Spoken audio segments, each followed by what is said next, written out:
nation. There's nothing more fundamental to the integrity of our democracy than the right to vote.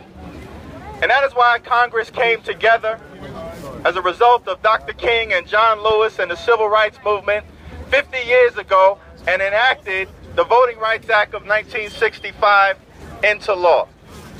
And in doing so, it brought to life for the very first time for many African Americans and others across this country the right to vote.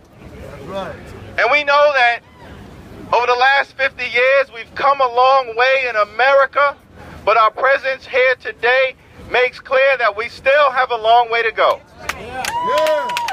Because the Voting Rights Act, 50 years later in 2015, is under assault.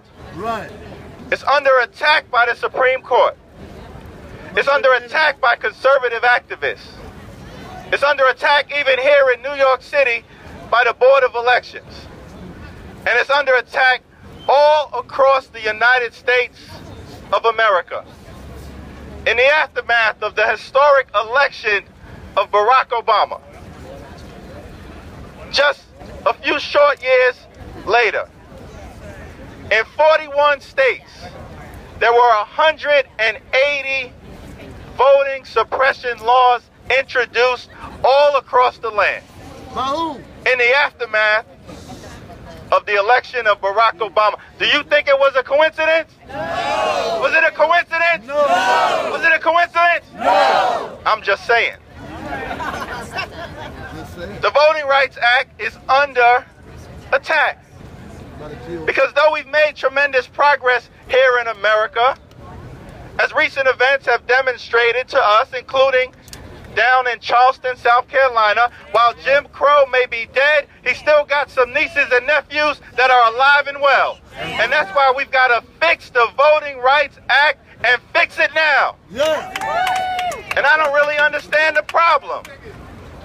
Because if you look back at the history of the Voting Rights Act, every time that it's been reauthorized, it was done so in a bipartisan fashion in Congress, and signed into law by a Republican president. 1970, it was signed into law by Richard Nixon.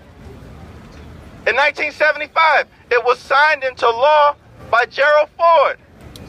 In 1982, it was signed into law by Ronald Reagan.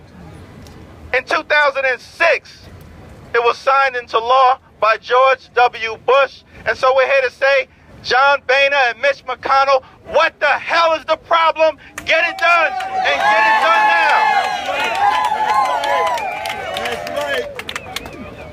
We don't need you to act like a progressive, just act like your Republican predecessors. And hold up the fundamental values of democracy and the right to vote.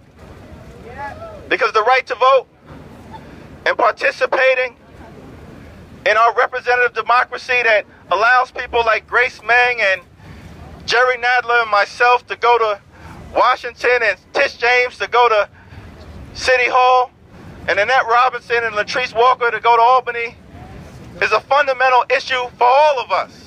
The right to vote is not just a black issue. It's not just an Asian issue. It's not just a white issue. It's not just a Latino issue. It's not just a Christian issue. It's not just a Muslim issue. It's not just a Jewish issue. It's an American issue. And so it's time for Congress to wake up. And when you wake up, you better step up. And if you don't step up, we're all going down to Washington, and we're going to act up until you get the Voting Rights Act fixed, signed into law. God bless you.